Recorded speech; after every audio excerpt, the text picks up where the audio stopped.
everyone. Grab a cup of tea, get comfortable, and let's spend some time together. I like that. Spend some time together. Sounds like a peaceful promise. That's the idea, because today we're talking about slowing down your English, speaking and listening in a calmer, more natural way. Wait, does that mean I can finally speak at my natural slow speed and call it teaching? Yes, exactly. You're the perfect model for slow English, George. I'll take that as a compliment, I think. Jokes aside, this episode is for all of you who want to improve fluency and listening, especially if you're A1 or A2 learners. We'll speak slowly, naturally, and help you shadow along. Shadowing means repeating what you hear, just a second later, like echoing us. Right. It might feel strange at first, but it's one of the best ways to train your ear and your tongue at the same time. And don't worry if you can't repeat everything perfectly. You're not a robot. Yeah, that's my job, to speak like a robot when I record vocabulary lists. True. But today, no lists. Just warm, slow, real English. Before we dive in, I just want to say, if you enjoy natural English conversations like this, don't forget to subscribe. It really helps us keep creating new episodes for you. Nicely done, Anastasia. Smooth. I'm learning from you, Mr. Calm Voice. Years of tea and self-control. You know, I think a lot of English learners feel pressure to speak fast, like speed equals fluency. Yes, and that's one of the biggest misunderstandings. Fluency isn't about speaking quickly. It's about speaking clearly and confidently. Exactly. And that's why slow English is such a powerful practice. It gives your mind time to think and your mouth time to move correctly. It's also how real conversations often happen, naturally slower, with pauses, feelings, and small mistakes. Like us right now. Yes, we're excellent examples of imperfection. That's the slogan for our show. Perfectly imperfect English. I'd listen to that. So would I. You know, I think people underestimate how musical English is. If you listen carefully, there's rhythm, melody, and flow, not just words. Yes. That's what I love about shadowing. It's like singing a language. You don't just speak, you feel the rhythm. That's beautiful and true. When you shadow, you pick up the natural tone, not just the words. And that's what helps you sound more natural, more connected. So maybe we can demonstrate how to practice shadowing slowly. Great idea. Let's start simple. I'll say something, you repeat after me. Listeners, you too. Ready? Go ahead. I'm learning English. I'm learning English. I take my time when I speak. I take my time when I speak. I enjoy learning. I enjoy learning. Mistakes help me grow. Mistakes help me grow. Nice. See, when we slow down, every word has space. Yes, it's like breathing. You don't rush. You let the air move through your words. That's beautiful, George. I like that. Let the air move through your words. Thank you. You can quote me later. I probably will. You know, there's something almost meditative about slow English. It's not just language practice, it's mindfulness. Yes, because you're fully present. You listen to every sound, every pause. And you stop worrying about being perfect. You just enjoy speaking. And that's when confidence begins, when you enjoy it. Okay, let's help our listeners with some expressions. Good idea. Expression number 1, take your time. That means don't rush. You can use it when someone's learning or thinking. For example, take your time. I'll wait. Exactly.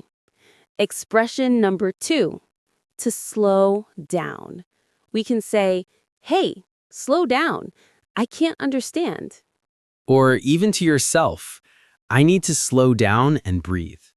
Yes, especially before recording a podcast.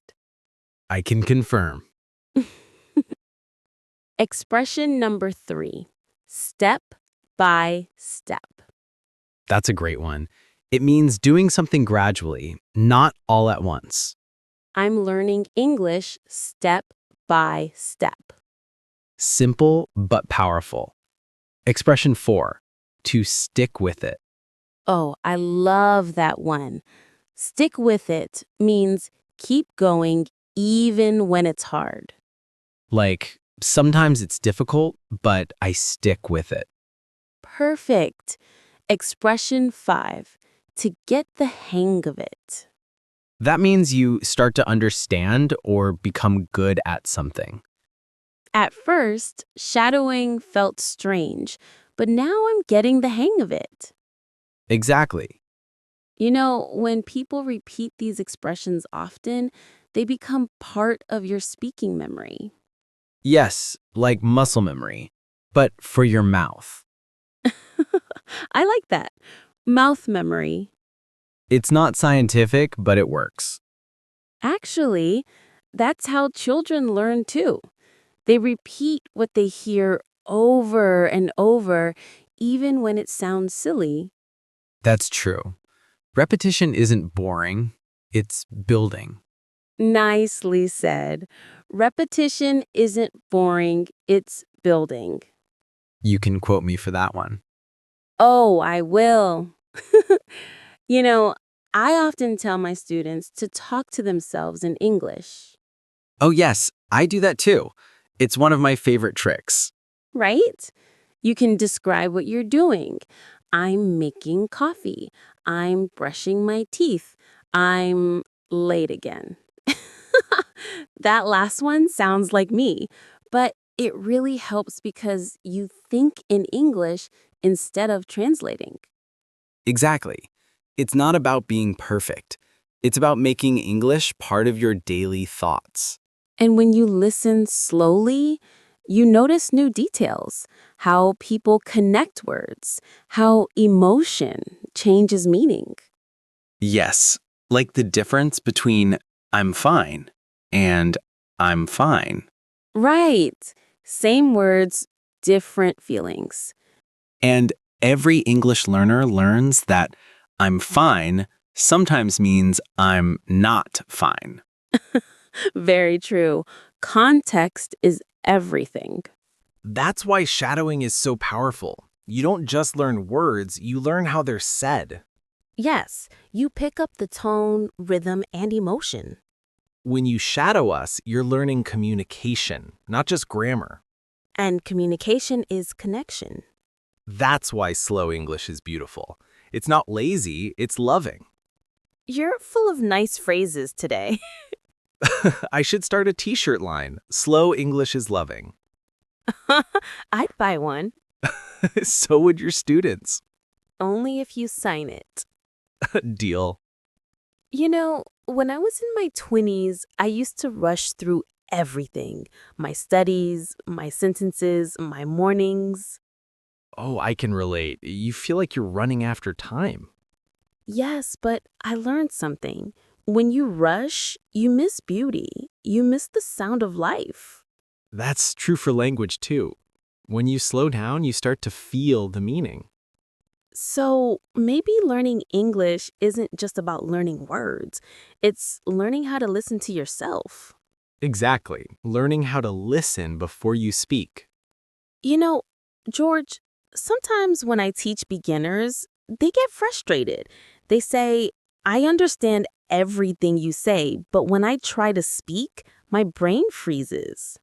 Oh, yes, the classic brain freeze. I've seen it hundreds of times. It's not that they don't know the words, they just need time for their mouth to catch up with their mind. Exactly. And that's why I tell them, breathe, speak slowly. It's not a race. I like that.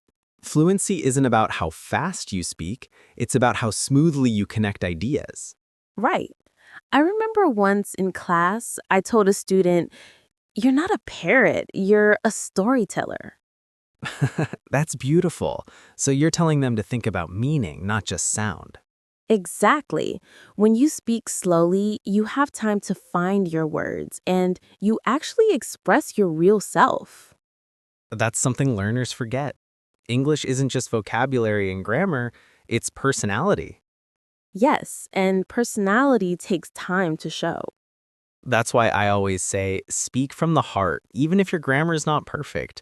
People understand honesty more than perfect grammar. Mm, I think that's the key to confidence, not perfection. Honesty. Do you remember your first time living in an English-speaking country? Oh, yes. I was terrified. I remember walking into a cafe, trying to order tea, and forgetting the word tea. That's amazing. What did you say instead? I pointed at a cup and said, hot water with feelings? That's actually poetic. I'd order that. 1 cup of hot water with feelings, please. The barista was so confused, but kind. He said, tea. Got it. And smiled. And then I thought, okay, maybe I don't have to be perfect to be understood. That's such a good lesson. People want to understand you. Most of the time, they'll help you. Yes. And that's why speaking slowly helps. It gives you and the other person time to connect. Exactly. Plus, when you slow down, you actually sound more confident. Really? Yes, when people rush, it often sounds like nervousness. But when someone pauses, breathes, and speaks clearly, it feels powerful, calm, and grounded. That's so true. I've noticed that when I slow down, my voice even changes. It sounds warmer. It does. You sound like a meditation app. I'll take that as a compliment. You should record one. Relax and repeat after me. English meets Zen. Hey, not a bad idea. You could branch out into mindfulness podcasts. Maybe. Feel the present moment and the present perfect. Now that's deep. Okay, let's add a few more expressions for our listeners. Sure thing. Expression number 6, to go with the flow. It means to relax and not fight the situation. Just let it happen. Like, if you don't understand every word, it's okay. Go with the flow. Exactly.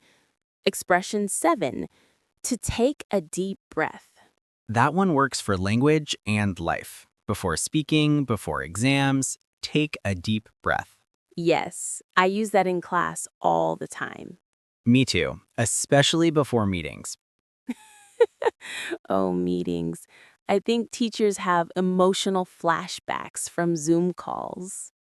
Don't remind me. Can you hear me? Can you see my screen? Classic. But seriously, breathing helps. It slows your rhythm, makes your sentences smoother. Here's another one. To break the ice. Oh, yes, I love that. It means to start a conversation or make people feel comfortable. Exactly. When you meet new people or join a new class, say something small or funny. It breaks the ice. You're so good at that, by the way. You always know what to say in awkward silences. Here's a practice and many mistakes. We all need those. Mistakes are how we learn. Yes, I tell my students every mistake is a step forward. I wish more learners believed that. Sometimes they think mistakes mean failure. But mistakes mean progress. Every time you fail, you're actually improving. That's true in life too, isn't it? It really is. You know, this reminds me of something. My student Maria from Spain, she used to whisper when she spoke English. She was so afraid to sound wrong. Oh, I know that kind of student. So one day I said, Maria, I'd rather hear your mistakes than your silence.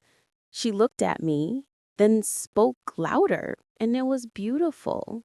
That's such a lovely story. She said afterward, I think English is like a new personality. I just needed to meet her. That's poetic and true. When you speak another language, you discover new sides of yourself. Yes, and that's why speaking slowly helps. You meet that new part of yourself calmly. Beautifully said.